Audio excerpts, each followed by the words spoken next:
Shalom, shalom, bonjour à tous. Aujourd'hui, j'aimerais partager avec vous ces problèmes récurrents, ces problèmes qu'on trouve dans nos familles, qu'on trouve dans les églises, dans les différentes communautés, et qui restent souvent un tabou, et particulièrement dans nos familles africaines. C'est un problème d'un abus sexuel vécu par une jeune dame, une jeune fille dans sa famille, et nous avons recueilli pas mal de témoignages, de difficultés traversées, mais surtout qu'on ne veut pas en parler. Comme la fois passée, j'ai parlé sur le problème euh, des, des VIH, hein, SIDA, où dans les églises c'était devenu un problème tabou, mais nous avons un sujet tabou, mais nous avons discuté ça au sein de la conférence des églises africaines. Aujourd'hui, ce problème est devenu d'actualité, on en parle. Je suis un pasteur à la retraite maintenant depuis 4 ans. C'est-à-dire que durant mon ministère et même maintenant, j'ai vécu les situations où assister de jeunes dames par rapport à des violences sexuelles et abus vécus dans leur enfance ou à l'âge mineur. Ces violences ou abus vécus dans un milieu familial, scolaire et professionnel restent un drame personnel qui aurait plus tard un impact sérieux dans la vie sociale. Le pire de tout, ce sont de plaintes dont on fait connaissance de la part de jeunes filles, de jeunes femmes aussi, de moins de 25 ans, ainsi que de jeunes femmes qui, plusieurs années plus tard, réalisent qu'elles vivent encore d'une manière latente, c'est-à-dire cachée dans, dans, derrière l'apparence extérieure, des troubles d'ordre psychique ou psychologique, des troubles d'ordre physiologique et spirituel. Et cela euh, va dépendre surtout du degré ou de la durée, de la fréquence des, de l'abus, c'est-à-dire combien de jours, combien de mois, des années, et en résumé, à quelle fréquence ces jeunes dames, ces jeunes filles ont subi cela, une fois ou à répétition plusieurs fois. Donc voilà la question qu'on peut se poser. Sur le plan psychologique ou psychique, je peux apporter ici un exemple ou une explication selon les déclarations d'un grand psychiatre, Freud, qui en 1867 dit ceci: l'abuseur fait comme si la différence enfant-adulte n'existait pas. Alors, on retrouve les deux, les deux temps. Dans un premier temps, l'enfant subit passivement les manœuvres d'un adulte ou d'un adolescent, et souvent de sa propre famille, qui va agir par force et quelquefois par persuasion. Freud pensait initialement que l'enfant ne comprenait pas ce qui lui arrivait et subissait l'agression, ignorant et impuissant. Alors, dans un deuxième temps, plusieurs années plus tard, et à l'occasion peut-être d'un événement banal ou d'une discussion en famille, l'enfant va ressentir quelque chose, va se réveiller en elle, le, après plusieurs années, euh, va, quelque chose va se réveiller en elle de tout ce qui s'est passé plus tôt. Donc il y a une mémoire qui va monter à la surface, c'est-à-dire suite à un simple événement, l'enfant d'autrefois se remémore, se rappelle la première agression qu'il semblait avoir oubliée. Et son psychisme est alors débordé par euh, une sorte son psychisme est affecté par quelques, quelques horreurs. Donc il y a la scène traumatique vécue, euh, et cela vient prendre possession de sa conscience. On se rappelle des bruits, on se rappelle des odeurs, on se rappelle de la violence, par exemple, on se rappelle de la peur, de la honte. Et sur le plan psychique, la victime va grandir en se renfermant sur elle-même, car elle vit une double vie en fait.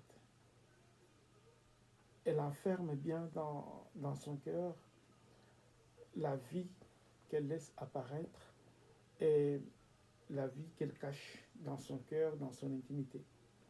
Alors, elle vit quelquefois des troubles du sommeil, elle vit des maux de ventre, des maux que des fois les médecins n'ont pas poussé, quand les médecins n'ont pas poussé plus loin leurs investigations, ne peuvent pas comprendre pourquoi il y a ces douleurs, car les douleurs reviennent et elles sont traitées, je dirais, au mauvais endroit, car elles sont psychologiques, non physiologiques.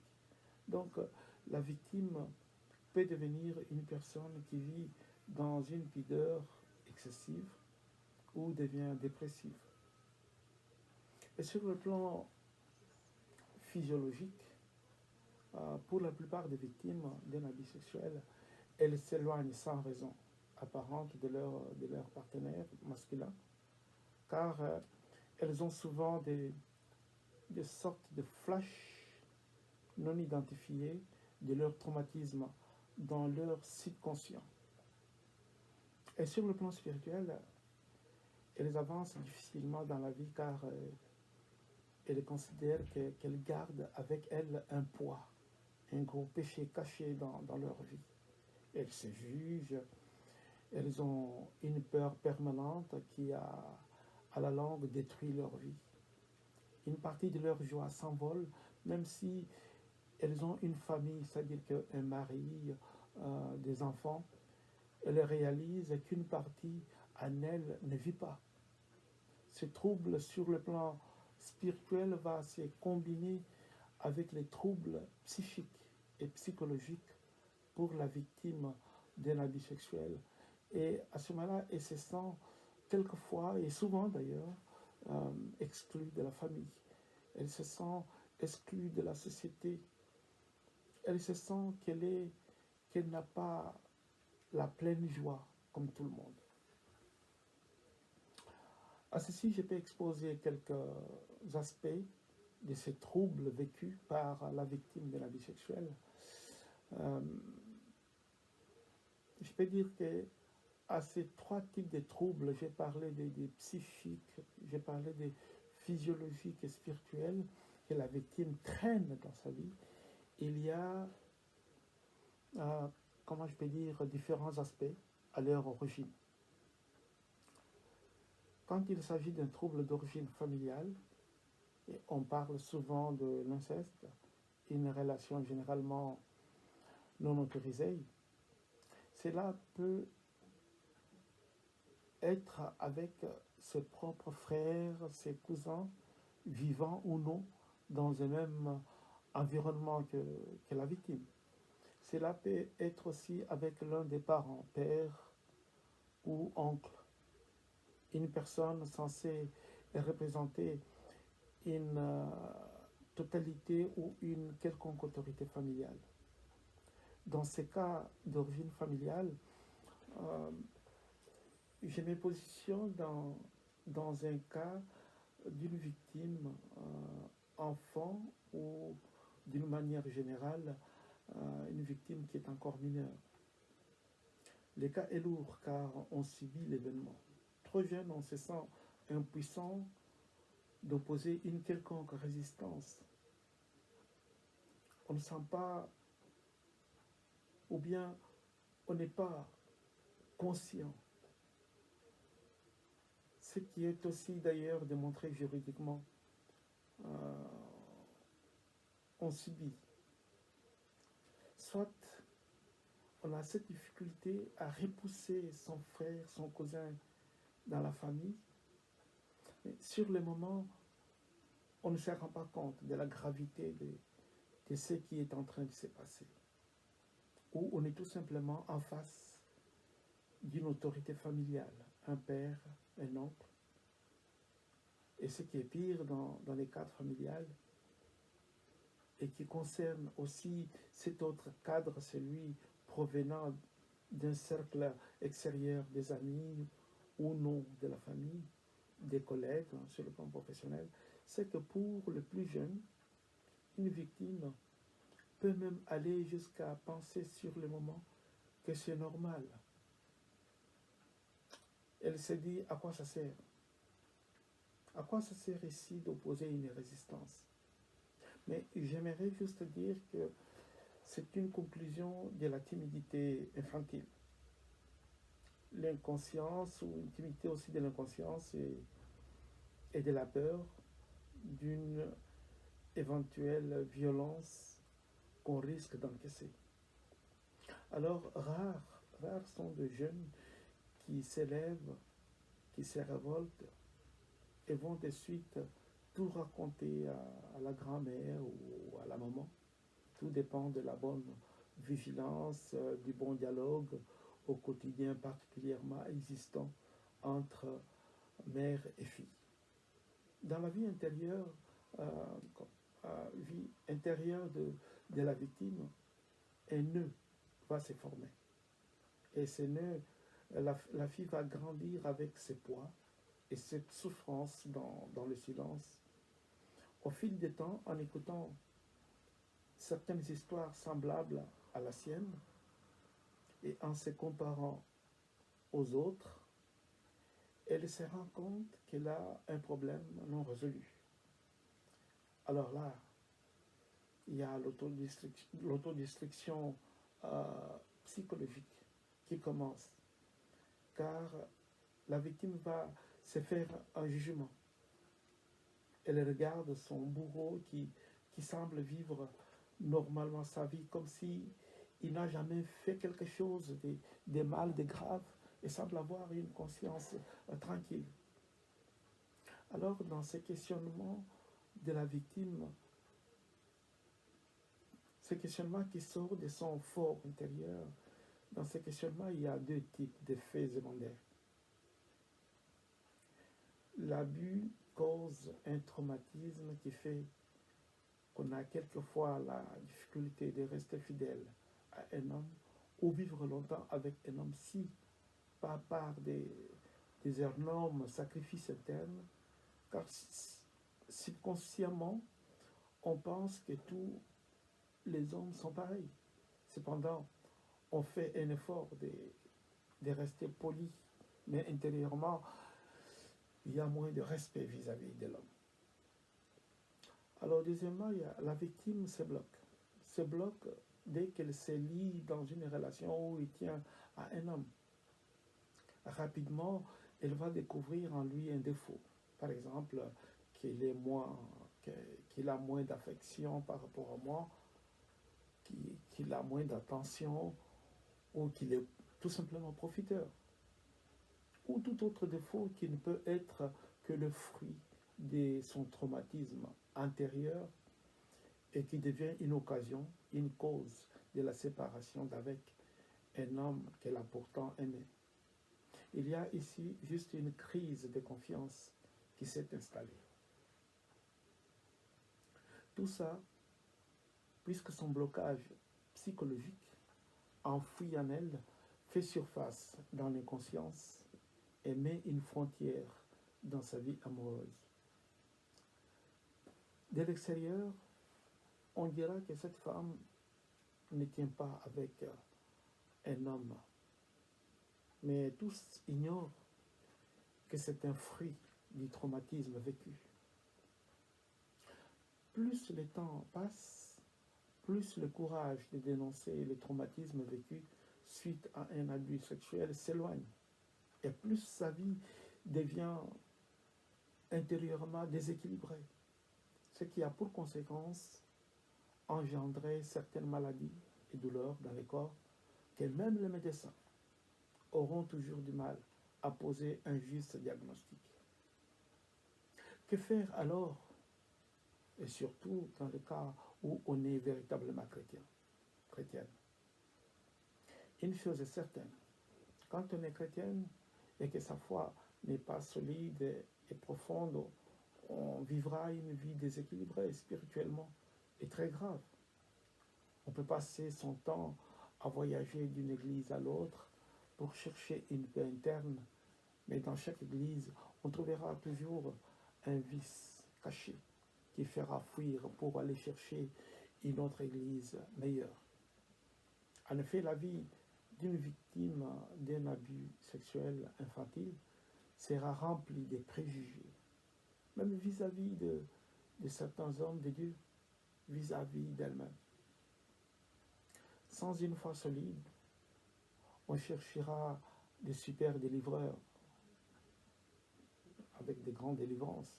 Et malgré les délivrances, on sera toujours intérieurement déchiré. Si la repentance et la confession restent moins vraies, pas du tout sincères. Psychologiquement, nous avons vu que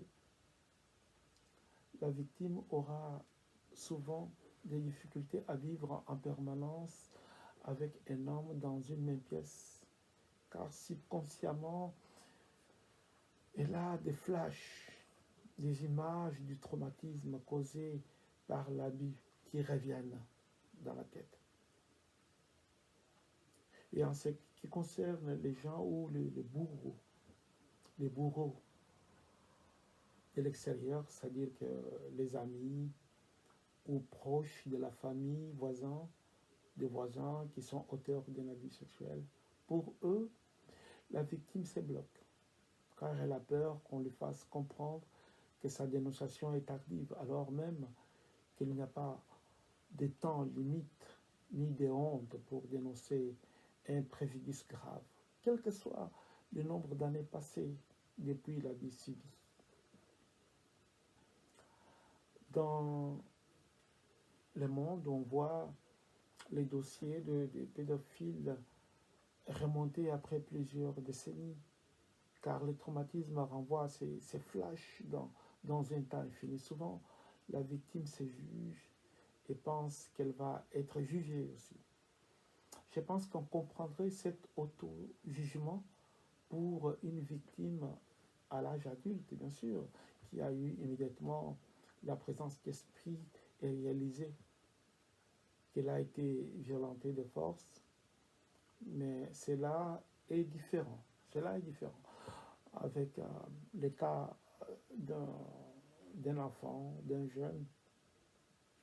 Alors, j'apporte quand même ici un petit bémol, puisque ce n'est pas toujours vrai, car quelquefois on se retrouve devant des jeunes qui étaient partie prenante de certains actes, mais néanmoins, on jugera toujours insuffisant quant à leur conscience, à la participation. Alors, je disais que pour les mineurs ou une très grande partie des jeunes victimes, souvent, on trouve que la jeune victime n'a pas une résistance suffisante face à l'abus et les traumatismes. Elle n'a pas une résistance suffisante et le traumatisme deviendra pour elle une asphyxie à son âge. Quand elle sera adulte, le traumatisme qu'elle vit va devenir, ça va l'asphyxier. Elle aura un blocage pour en parler. Parce que généralement, envahie par la honte de ce qui s'est passé. Et qu'elle pense être incapable d'étaler sa souffrance intime devant ses enfants, si elle en a, devant son mari, si elle est parvenue de vivre avec un mari. Et la somme de tout ça fait qu'elle se bloque, qu'elle reste vraiment, vraiment figée.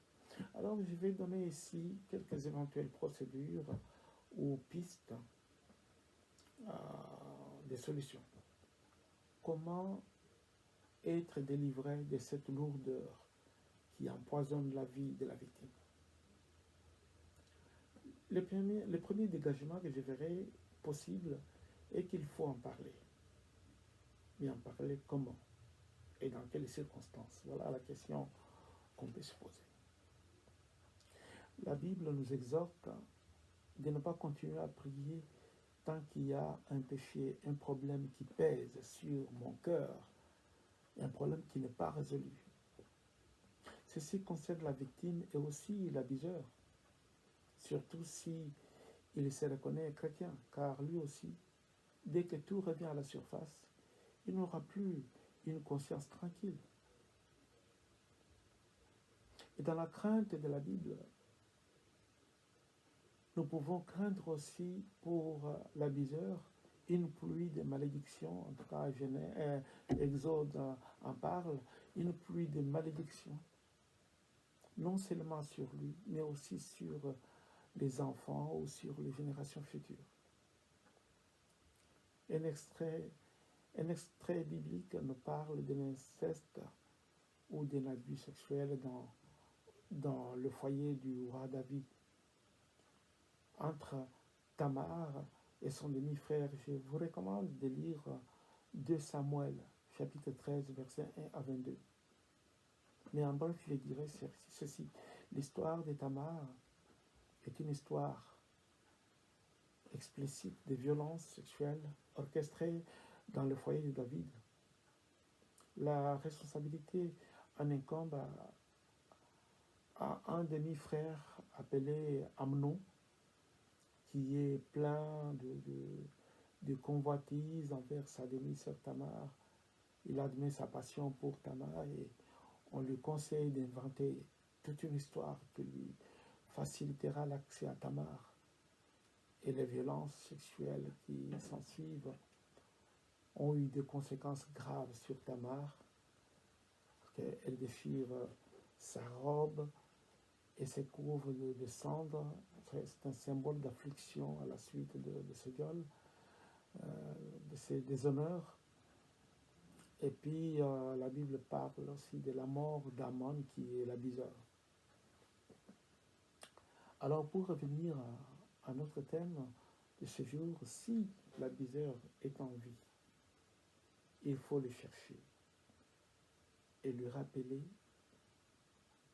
les faits, pas pour les mettre sur la place publique, pas pour les juger, car cela ne servira à rien après plusieurs années, mais c'est juste pour que la victime lui exprime son pardon.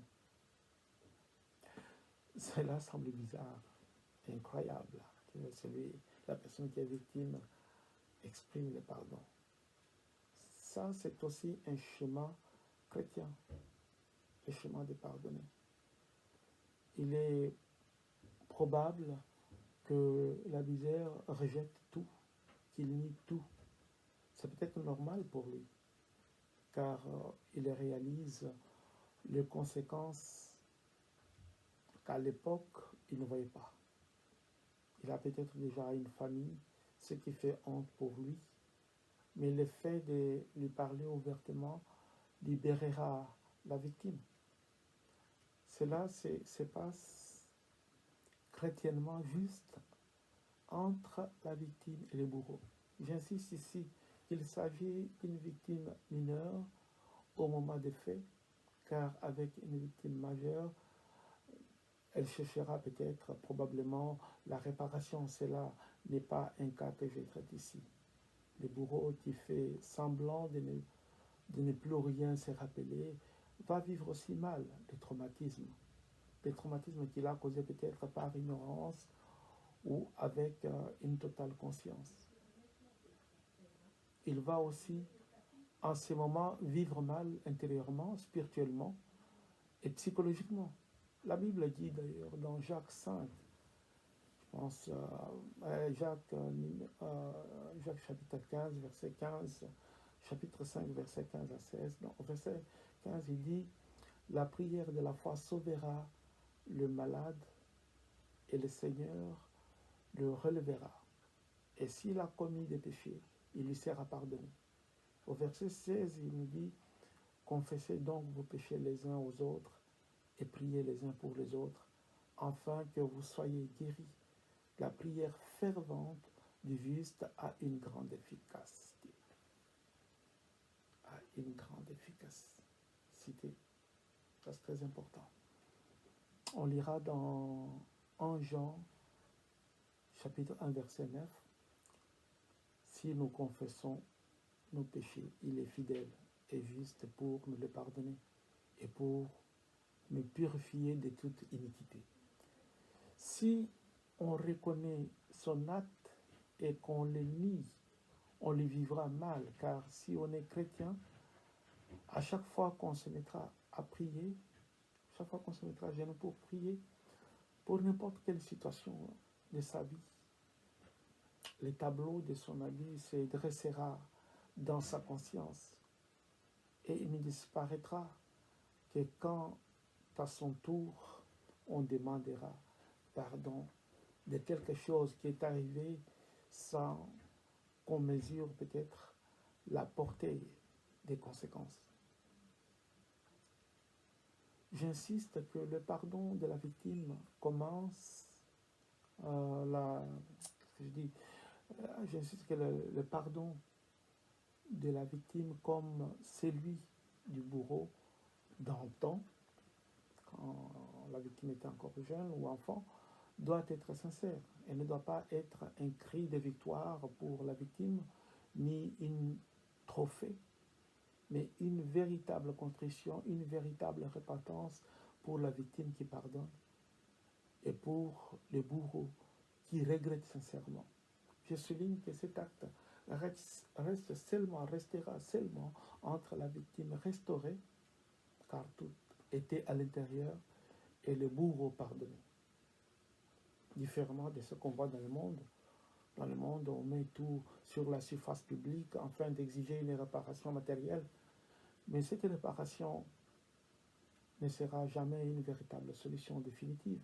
Du fait que cela va encore nourrir des rancœurs entre deux familles présentement impliquées dans la situation, la famille de la victime et la famille du bourreau. En général, l'impact du traumatisme dû à l'abus sexuel, à tel point qu'on a un total déni. Une fois à l'âge adulte, les conséquences peuvent être lourdes et peuvent se reporter sur la santé même de ces enfants et provoquer une stérilité bien sûr artificielle qui ne sera renversée que par le pardon. Nous recommandons donc aux parents d'avoir un dialogue permanent et soutenu avec leurs enfants, je dis ici leurs filles, sur leur vie sexuelle, afin qu'elles puissent déceler au plus tôt une quelconque déviation ou anomalie et faire que ces filles aient confiance en elles afin de dénoncer au plus tôt un comportement abusif.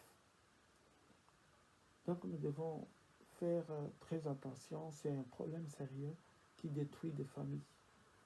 Je disais, sur le plan psychique ou psychologique, où on est mal, on vit très mal, on a l'impression qu'on a un point parce qu'on cache quelque chose, on ne vit pas à l'aise, on rit avec des gens, mais intérieurement, on est déchiré. Mais on fait tout pour apparaître bien, mais on sait qu'on souffre. Et cette souffrance intérieure peut avoir des conséquences graves. Si pas sur notre santé, mais sur la santé des enfants qui sortent de nos entrailles, des entrailles de la personne victime. Les enfants peuvent avoir des anomalies, peuvent avoir beaucoup de difficultés. On va chercher des guérisseurs, on va chercher des médecins, alors on ignore qu'on est la clé. La maman ignore que c'est moi la clé. Parce qu'on a un problème qui est lourd, qui est comme un cancer au fond d'elle-même. Et ce n'est pas bien. Sur le plan physiologique, on a tendance à éloigner les partenaires, on a tendance à éloigner les hommes parce qu'on a l'impression, chaque fois quand on est devant un homme, il y a toujours les flashs de ce qu'on a vécu qui reviennent dans la tête. Et on vit mal à l'aise. On peut s'efforcer de faire semblant. On peut faire semblant. mais on vit mal. Ce qui fait que quand Tony, euh, euh, dans notre intimité familiale, on vit très mal. Euh, on est mal à l'aise. Mais on fait tout pour faire disparaître ça, pour dissiper ça. Et ça peut provoquer aussi des problèmes sérieux. Sur le plan spirituel, on peut suivre les pasteurs pour prier pour nous. On peut suivre des cures de délivrance, mais pour d'autres choses. On peut participer à des journées de jeûne et prière. Mais tant qu'on a cette foi-là, qui est cachée dans la profondeur de son cœur, on ne sera jamais libre. Parce qu'on verra que la personne prie, la personne se donne, mais au fond de son secret personnel, la personne n'est pas libre. Et ça, c'est très grave. Et ça, ce sera aussi la cause des échecs de beaucoup de choses aussi dans la vie. On n'arrive pas à aller jusqu'au bout de certaines choses que nous entreprenons, puisqu'il y a un blocage quelque part.